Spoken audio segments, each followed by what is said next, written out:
Hello ladies and gentlemen, boys and girls, children of all ages, welcome back to the old family farm here in Farming Simulator 19 with Delores Flofflebotham and obviously myself, CWATTYESO. Today we are going to be fertiliser spreading on our freshly expanded, extended, resized fields which are now completely ploughed. I did get that done off camera. It did take me the rest of the previous day. So at the end of the last video I kept on working, and unfortunately by the time I'd actually finished doing all the fields it was dark, hence why I didn't sort of bring you back just to give you a finish off map tour, map look video. So we're picking up now bright and early on the following day to the previous video, where we're obviously going to get fertiliser spread all over the fields. Not fertiliser, lime. We need to spread lime on the fields. And then we've got to get them power harrowed, ready for seeding and planting. And obviously we will fertilise after we've harrowed. Right, that's not good. Don't have enough lime. Okay, we're going to have to go to the store then to buy some.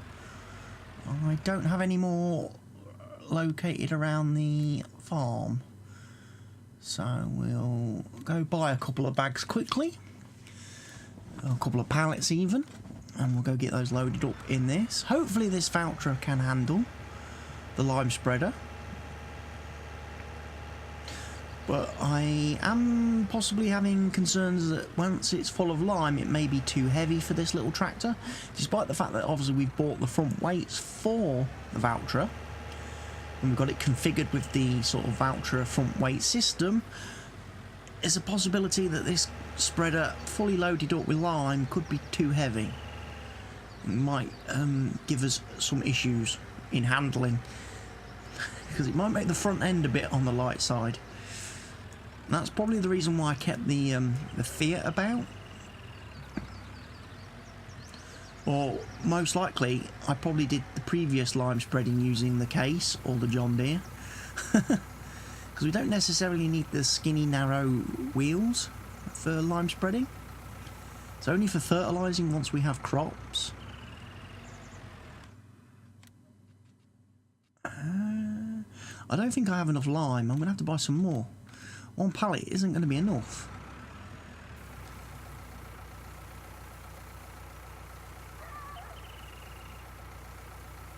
There we go. Full.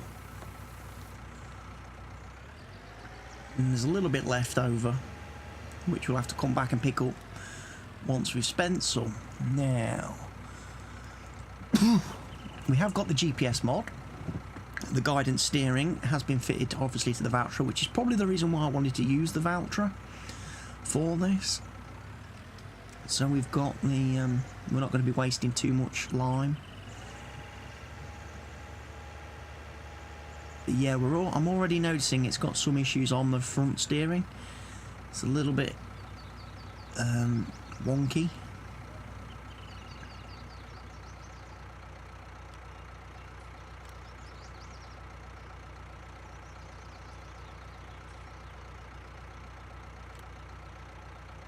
We'll change the working width a little bit just so we get a little bit of an overlap going on the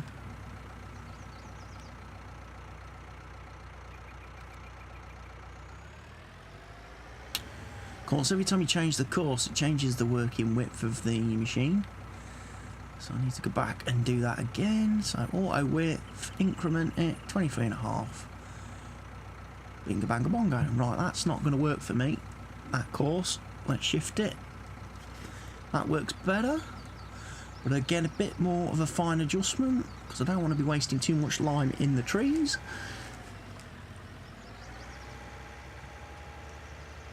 Yeah, it's not got a lot of front end grip, so steering could be a little bit tricky at this point in time until we start using the getting some of the lime used up and get the balance shifting back towards the front of the tractor. I also don't think these skinny wheels work too well over ploughed fields. I think that tends to cause a bit of a handling issue as the truck sort of bounces about and Going this way is probably not too bad, but I think if the furrows in the field were running in the same direction as the vehicle's travelling, can make things a bit interesting, because obviously the skinny wheels tend to fall into the furrows, fall into the ruts created by the plough, and you're pretty much at the mercy of the field then as to where you're going.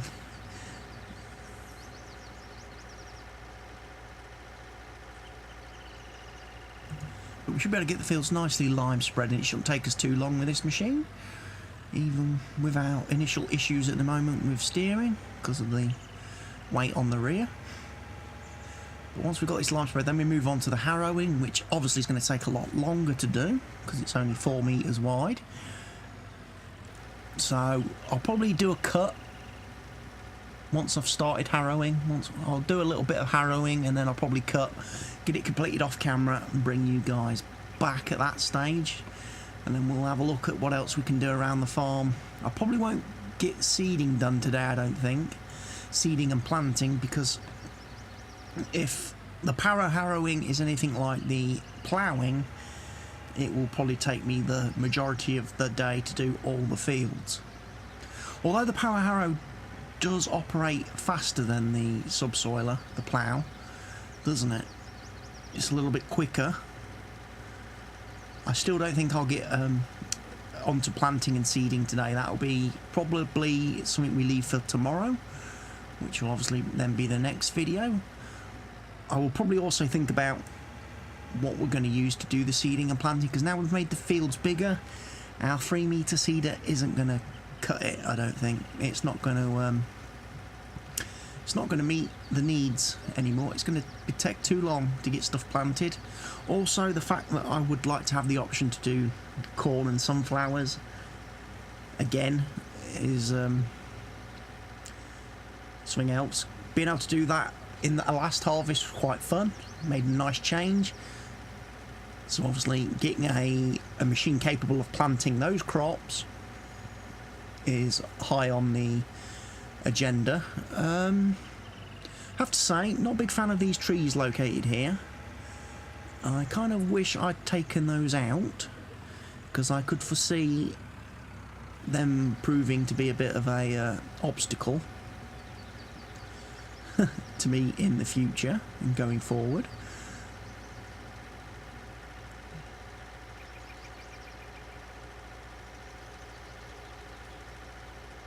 But again, there's something that we could probably come back and take out later on. It just means that I'd have to hire a tractor again that's capable of using the brooks, and obviously I'd have to lease the brooks as well, just to strip out a few of them trees if they do start proving to be a bit of a problem when I'm doing any work on the field.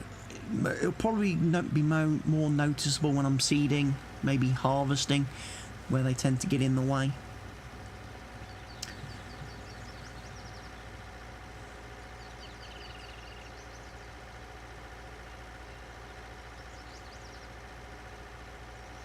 It's just that little bit, look, down the side of that field that I've got to go back and do.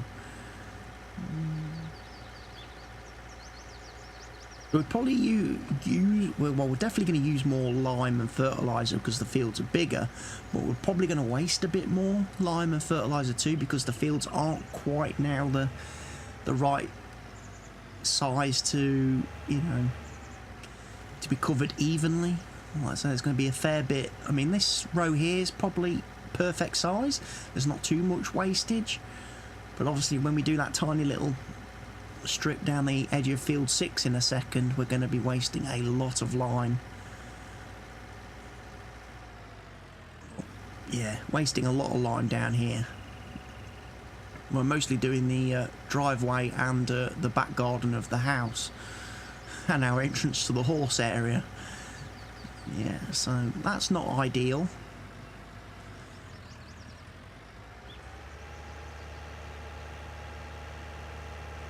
What I'll do is I'll quickly go and grab the rest of that lime pallet that we've got over here, just to clear it out of the way. We don't want anybody else coming along and helping themselves to our lime.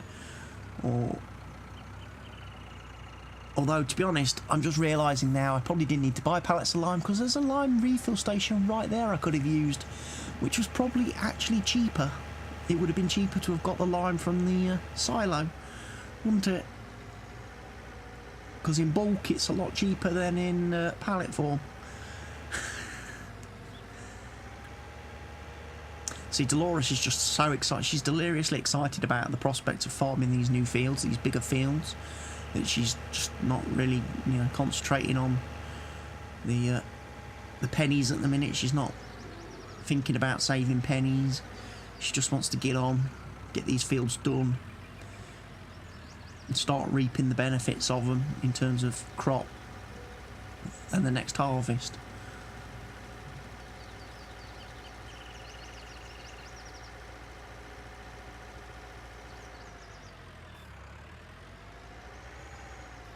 Tell you what, now the lime's gone down a bit and we've actually got through it, the voucher is starting to handle like it should.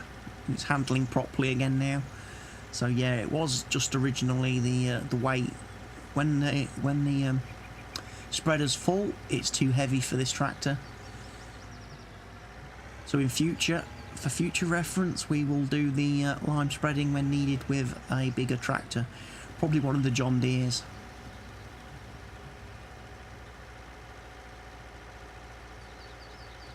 I'm not sure about I don't know about whether fertiliser is technically lighter in mass than lime.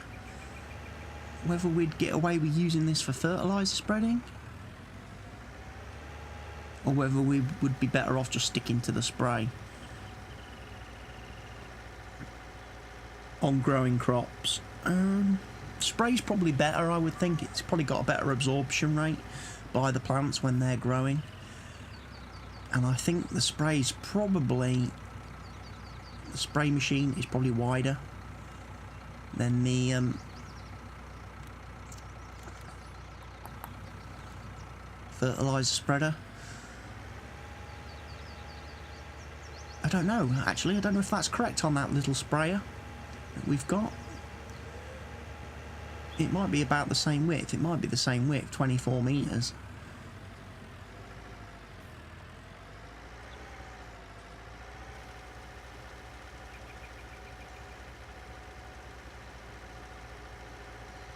But we seem to cover more area with the sprayer.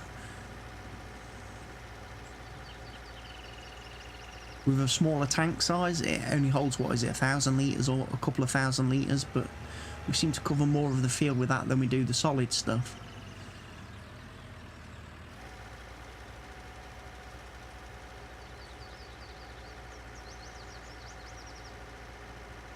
And again, we're going to have the same problem when we do this last little bit down this edge of this field as well, that we're going to be wasting quite a bit of lime, possibly quite a bit of fertiliser too, to get every last bit.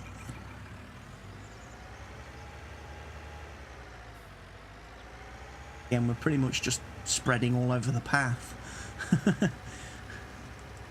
It's not very economical.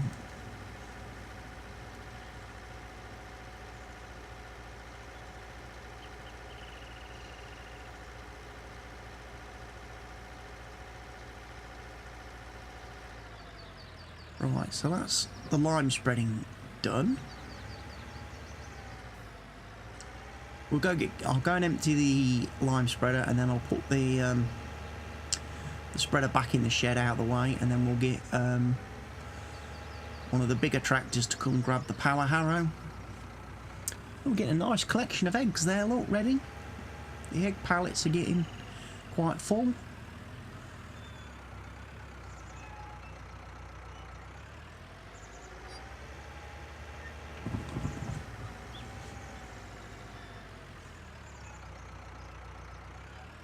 Is that fertiliser? That is fertiliser. We'll fill it all with fertiliser because that's probably what we'll need next. And I'll grab the other pallet as well. That's over there. Just check in. Yeah, that's fertiliser too. Got a little bit in there. Not a lot. We will end up having to refill it, but what I'll do is I'll park this here. Because as I say, we will fertiliser spread after we've done the power harrowing. because at the minute, of course, our seeder doesn't fertilise when it seeds. So if I do plant and seed with our current seeder, we won't get any fertilisation stage. Or any bonus to fertilisation.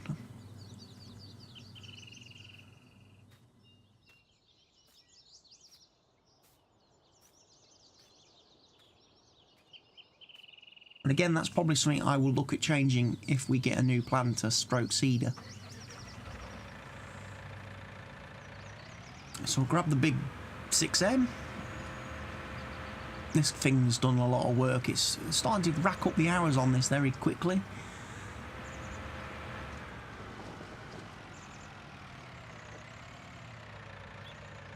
Starting to show a bit of wear and tear on the old maintenance gauge there.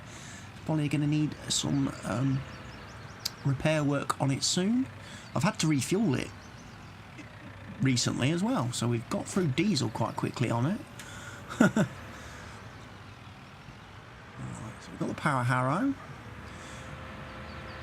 So as I say, what I'm going to plan to do is obviously once I start harrowing, I will probably then cut away with the video and bring you guys back once I'm done, because otherwise you're just going to be watching me driving up and down fields with this thing for the rest of the day, and it probably will take me most of the day to do it because we're only at 4 meters operating width.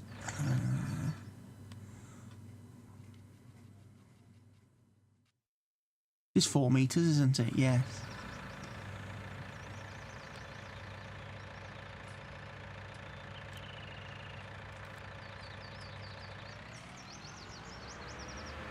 I keep getting a little bit confused with the tools because obviously that planter we used was 5.4 meters.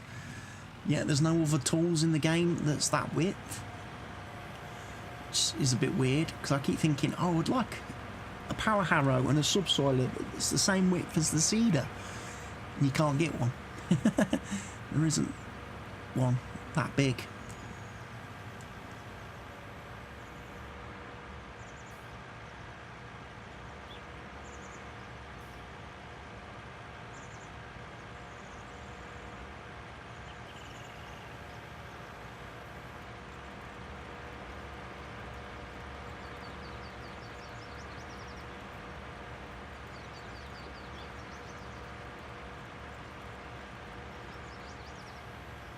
There we go.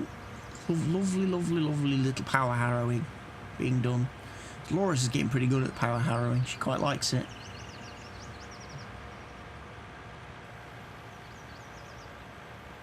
Definitely one of our best purchases for the farm so far, the power harrow. Like I say, it does speed up the cultivating slightly. Being a propelled unit. Unlike the standard cultivator we've got, and obviously the plough, which require us to drag them, they don't really help. They make things a little bit more hard work and a bit more slow going.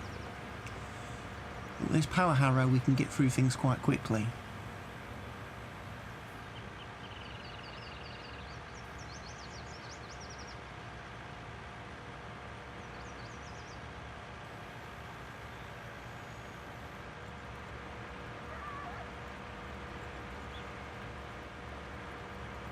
However, saying that, I'm still going to put a cut in the video at this point.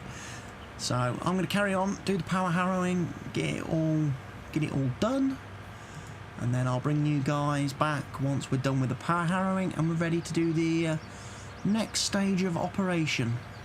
So I'll see you guys in a few moments.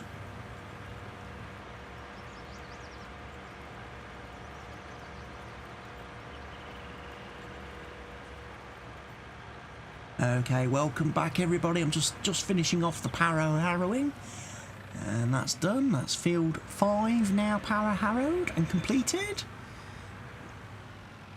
I did all the north-south fields first, if you like, and then I come back and did field 5 afterwards.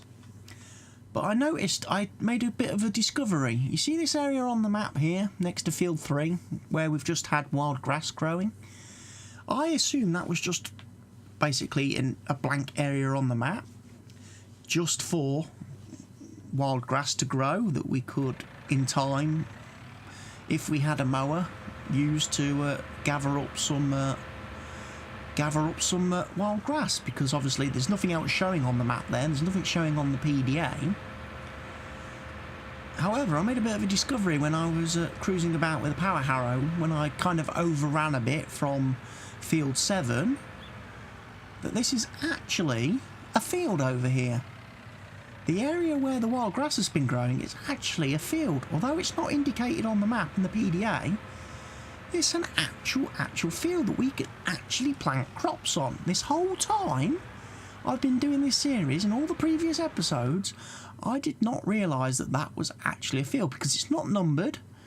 Like I say, it doesn't show up on the map or anything as being a field, but it is. So I can actually plant crops on this area. So this whole time this area's kind of been stood there going to waste because we haven't had a mower. I could have been using it to plant and seed other crops. So technically we do have 5 fields again now. But I'm currently in the process of thinking to myself, maybe I want to enlarge it a bit now. Now I've discovered it's an actual field, and the fact that it does need ploughing and does need lime according to the status screen, I'm tempted to grab the subsoil and come back and go to work on expanding that area and making a bigger field there. So it's certainly at the forefront of my mind now to go and rework that area whilst I'm in the working and reworking phase of things, because we're not going to get seeded today. Definitely not. It's too late in the day for that. Time's ticked on. It's taking too long to power harrow everything. So we're not going to get seeded and planted today. Plus, I really want to check the growth stages on things before I start seeding, because I don't want to run into issues with crops pot growing and weeds and stuff like that. I'm hoping the weeds shouldn't be a problem. So we'll get the power harrow tucked back into the shed, out of the way. And then I'll probably grab, like I say, I'll probably end up grabbing the subsoil and going straight back to that field and doing some alterations on it. Although I may do that off camera, spare you that, because obviously you enjoyed quite a bit in the last video of me working the plough and doing field edges and stuff like that. I might also need to find a new home for the power harrow, because it's a little bit too big to fit in the shed. Some of this equipment's getting a little bit bulky now. The cedar planter I plan to buy, that 5.4 metre jobby, will definitely be too big to buy. And I'm just noticing the grass, the ground texture underneath grass is different to what was over on that field that I've cultivated. It was a much different texture, and that's probably what should have been a clue or a giveaway to me that there was something different about that field, and why I should have perhaps noticed sooner that it was a field that I could actually, you know, plant on, seed on and stuff, rather than just, I assumed it was a dead area for wild grass. But yeah, I can get this area hopefully used for something now. Get crops planted on it and put it to use, because as I say, it's probably going to be a while financially before we're in a position to buy the tractor I want with the front PTO and everything on it, so I have access to the mowers and stuff. I know we could use a mower that we drag behind the tractor, but if I'm going to be doing grass mowing, I'm going to be wanting to TED at the same time as I'm mowing to make life easier for myself. Or I'm going to want to be able to pull the loading wagon as I'm mowing, or a baler, you know. So although I'm not going to be doing massively wide mowing, I'm not going to have, like, you know, 10 metre wide mowing platform on the machine. I'll probably keep it 3-metre wide mower, just a single unit on the front, and then I can tow something behind myself. Obviously we can go do the fertilising of the fields.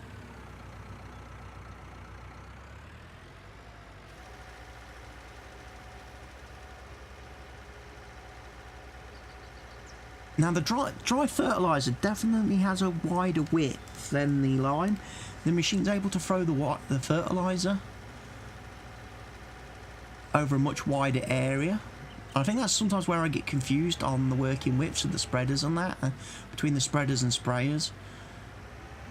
Because on the spreaders, the lime doesn't have the same working distance as the fertiliser. So the fertiliser covers more area in a single pass. We also use obviously a lot less fertiliser as well.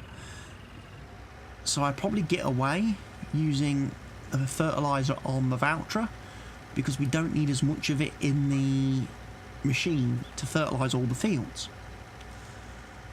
Therefore I don't have the issue with the weight and unbalancing the tractor like I did when I was doing the lime.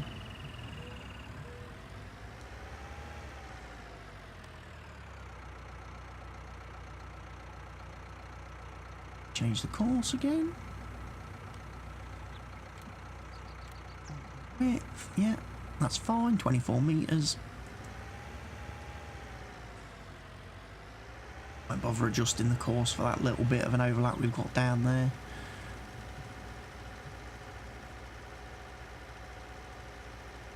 So yeah, it's been quite an interesting little discovery about that field. All this time, all these episodes into the series, and I didn't realise that that was a field I could have been using for profitable crops. All this time I've just had wild grass on it, thinking it was just a grassy area that the map author had put in so we could get grass to feed our animals down the road. But obviously I've not done anything with it because we don't have access to a mower yet. So now there's nothing to stop me. I can actually just use that field for crops, because I'll probably end up just buying the bales I need from the store, because our animals don't eat that much. Like the horses, they don't eat a great deal of hay. We can obviously get our own straw then from our crops, but for things like hay, possibly grass, even if I got into the business of doing cows, I would probably buy the grass bales, silage bales maybe. I know we could do our own silage, but it's a tricky process to do. We've obviously got the bunker here. We could make our own silage, which we could then use in obviously a loading wagon. But certainly for making TMR, it's easier to do it with bales. Much easier to do it with bales.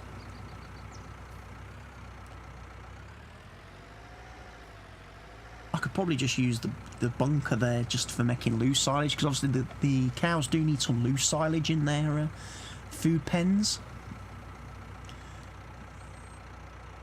Just shift the course over nicely for the fertiliser, and we'll get that done then.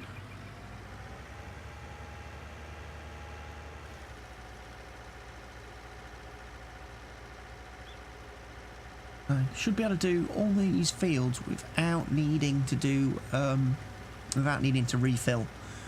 I think we've got enough fertiliser based on the usage. If it was lime, I'd be a bit more concerned. We probably would need a refill, but this should probably last us. And in fact, I could probably even now do the that new field as well. Fertilise that, which may be a waste of fertiliser, because obviously I am thinking about, well, we do really need to plough it. It does need to be ploughed, and it does need to be lime spread, so fertilising it would be a waste. I don't think you could stack fertiliser and then lime. I don't think that works quite properly. And I probably still need to get rid of the trees, some of the trees Like that one. That one there in front of me is going to be a real pain. That probably needs to come out. And then if I'm going to actually rework that other field, I could probably take out another couple of trees as well. Some of them conifers and fir trees.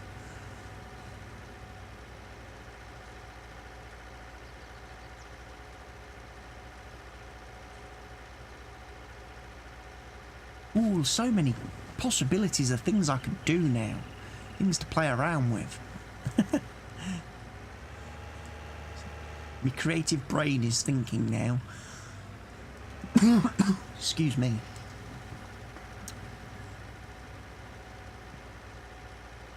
Yeah, so despite the fact I've joined two fields together, we've not actually lost a field then, because we've, like I say, we've actually gained a field because I didn't realise this one next to me was a field. So we've still got 5 fields, which means I can still plant technically 5 different crops at the same time.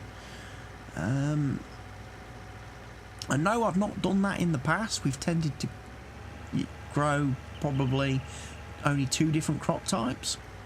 We've tended to plant the same crop on all these the 3 fields that are in this area, and then planted the same crop, a different crop on the other 2 fields. I'm actually thinking for my next planting, I'm going to put possibly 5 different crops.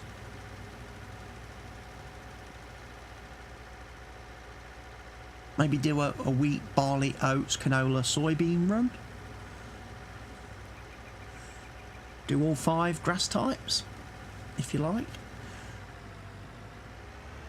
See what kind of yields we get, and then after that maybe throw another corn and sunflower into the mix after that harvest.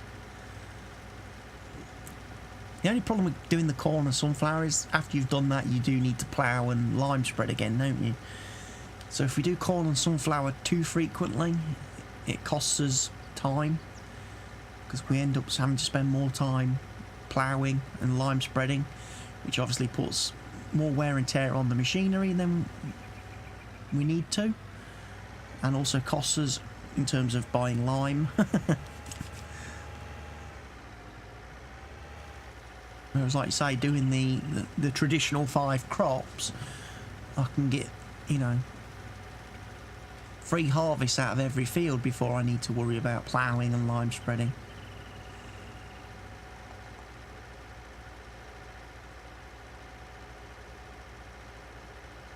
So we might do a couple of like regular harvest cycles, and then right before the end, on our 3rd cycle, that's when I'll probably throw in the corn and sunflowers, because at that point we're going to need to lime spread and plough anyway. So that probably makes sense. Every 3rd planting cycle, or after our 3rd harvest, our next crop type should be the corn and sunflowers, because we're going to need to plough and lime spread after that anyway.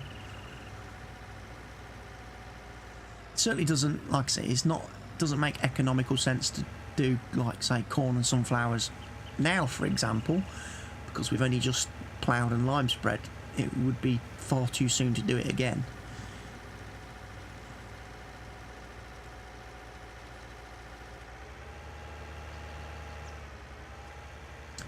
Might even, like I say, there's another couple of trees I might like to get rid of.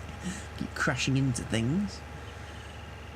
But yeah, we've got the fertiliser down.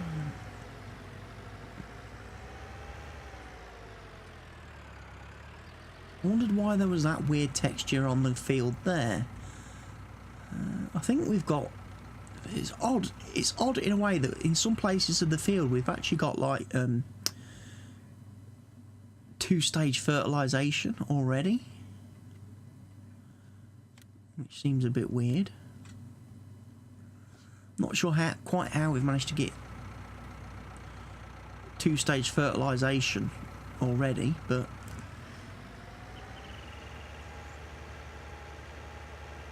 we'll take it. It's a bonus, it's an advantage. If I just spray over it, it doesn't make any difference whatsoever. It's not a glitch on the map, I don't think. So we'll go and empty the fertiliser out. Get rid of that. And then we'll put the spreader back in the shed out of the way. And then we'll have a look and see what else we're going to do today. Still got a bit of time left, haven't we? To do a few bits and pieces.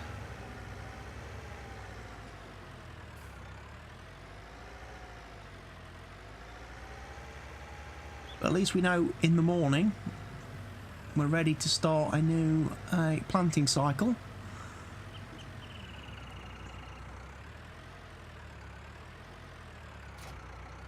Yeah, nicely done. Seeder in. Pot this guy up.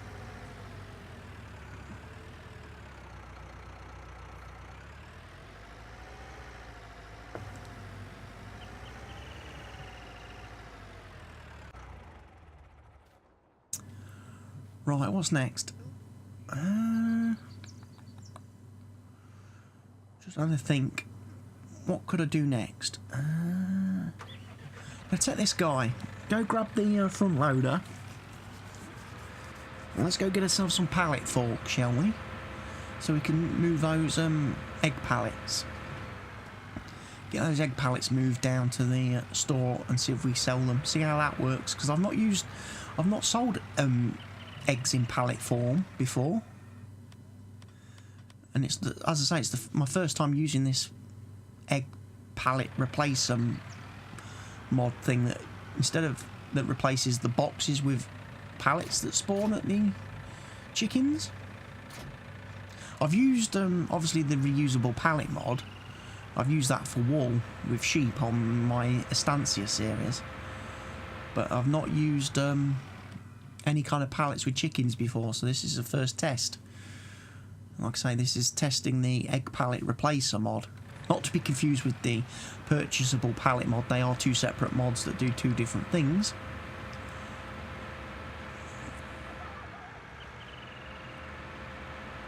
Let's say the egg pallet replacer mod was done by the same author who's done the auto load trailer, the universal auto loading trailer. So we'll go buy some pallet forks.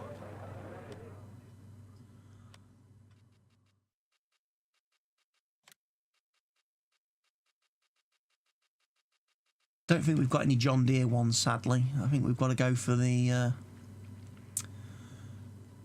Stoll ones.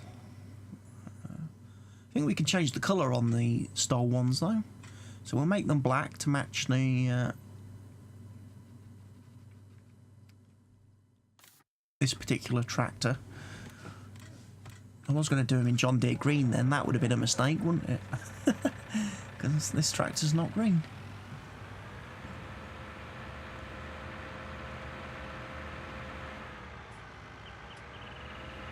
So let's go grab the forks. Once we get them on, we'll go and we'll have a go. We'll grab one of the full pallets and we'll bring it down to the store here and sell it. I'm assuming we bring them here to sell. I tell you what, fitting twin narrows on this has really helped make it a bit more stable with the front loader.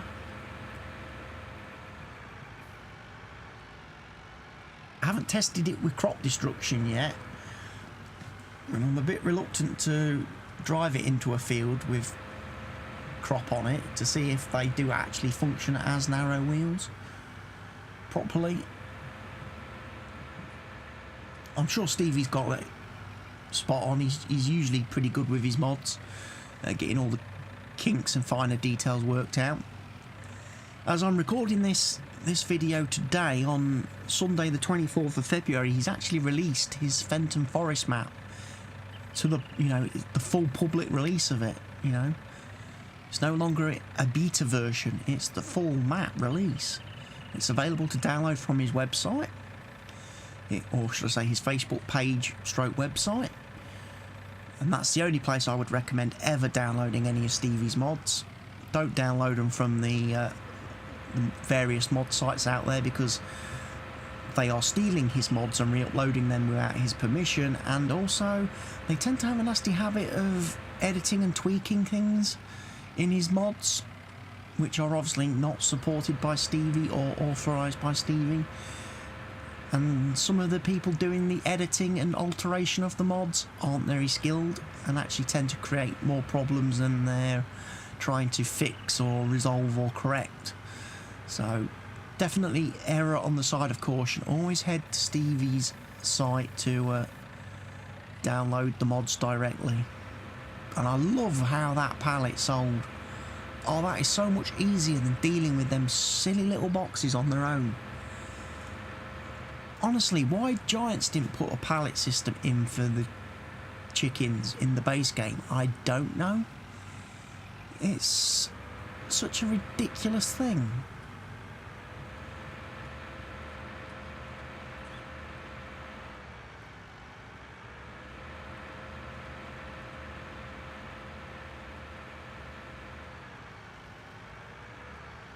It works so well.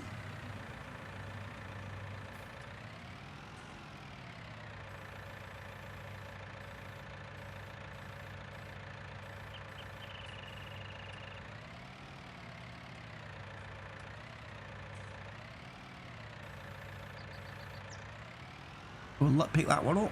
We'll leave the other one there because it's not full. We'll only take it when it's full. So each one of these pallets holds 2,400 eggs when full.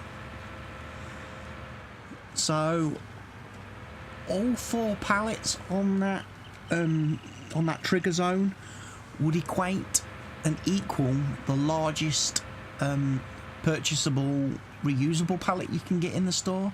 I think the largest reusable pallet you can buy have a capacity of 9,600 litres. So that would effectively, one reusable pallet would replace the 4 of these pallets. And obviously if I had 4 of them in that trigger point, then obviously I wouldn't need to worry about emptying and selling eggs for a long time. In fact, actually, I would probably never sell them again through the whole series because it would take that long for the pallets to fill up. I mean, you figure how long it takes in game to fill up that trigger zone. So to fill up 4 pallets in that, the 4 replacement pallets in that trigger zone would be quite a few days. Then to basically do that, you know, 16 times to basically fill up the reusable pallets would be even longer. Right, I'm going to leave the pallet fork. I'm going to park the pallet forks over here so I know where they are for future reference. I know people will say I should put them in a shed and store them somewhere proper, but tools and implements like this I tend to always leave close to where I need them, hence why I leave the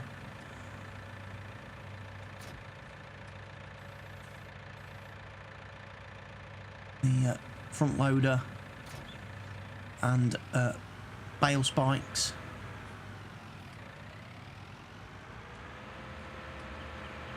Just out of interest, where did my bales go? I've just noticed I should have 2 more bales, shouldn't I? Near the horses.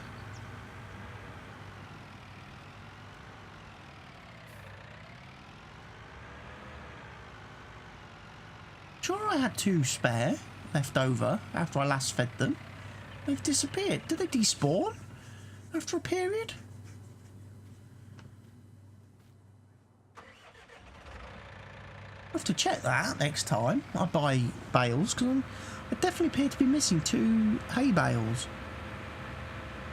Right, I'm going to take the John Deere down to the store because I'm going to buy a new seeder.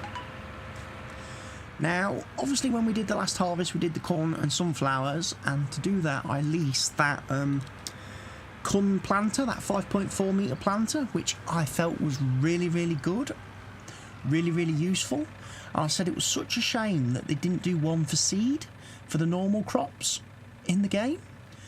Well, I've been into the Giants editor and made a version of the planter that works with normal crops. So here's the planter, the actual proper version, which obviously does corn, sunflower, soybeans, sugar beets and cotton, and costs you $54,000. And that's the actual in-game version. That's the one I leased and used previously. I've taken that in Giants Editor and converted it to do normal seeding. So it now does wheat, barley, oats, canola, soybeans, grass, oilseed radish, corn, sunflowers and cotton. I don't have sugar beet, potatoes, poplar or anything like that on it. I've actually disabled that, and it costs 64 grand, so it's 10,000 more than the original planter seeder because it does the extra crop types. That's how I've kind of balanced it and tried to balance it in game. It's more expensive than the planter because it does the additional crop types. But I figured it's better to have that than... I didn't really want to buy two. You know, a separate seeder and a separate planter. And as I don't think I'm going to be doing potatoes, sugar beets, poplars or anything like that anytime soon, I didn't really need that functionality in a planter stroke seeder. I didn't really need cotton because I don't think I'm ever going to do cotton on this map because it's too small. But when I was testing the mod out, unless I had cotton enabled, it didn't seem to want to load and work properly in game. So I've had to add keep the cotton as part of the planting fruit types. Now it takes one bag of seed to fill up 1,000 litres of seed, and it takes one bag of pallet of fertiliser, 1,000 litres of fertiliser. So it's got the same seeding capacity as our previous Amazoni seeder, so I've not gained any, you know, it's not got a bigger tank for seed or anything like that, so I'll still need to fill it up as regularly and repeatedly as I do the Amazoni seeder. It's just got the... This has just got the advantage of we've got the extra 2.5 metre width now. We can do 5.4 metres as opposed to 3. And we can also do all the different crop types. And this will fertilise at the same time as it seeds, which is pretty useful. And I also believe it can be used instead of a cultivator. I don't think we need to cultivate before we plant with this, which could save us a bit of process and a bit of time. I'm just trying to have a bit of a gauge as to what I'm probably going to try planting. As I can say, I'd probably plan to do all 5, you know, the traditional crops. Probably soybeans on field 6, 7. Oats probably on 3. Wheat on field 5. Canola on field 2, and probably barley on that new field we've got.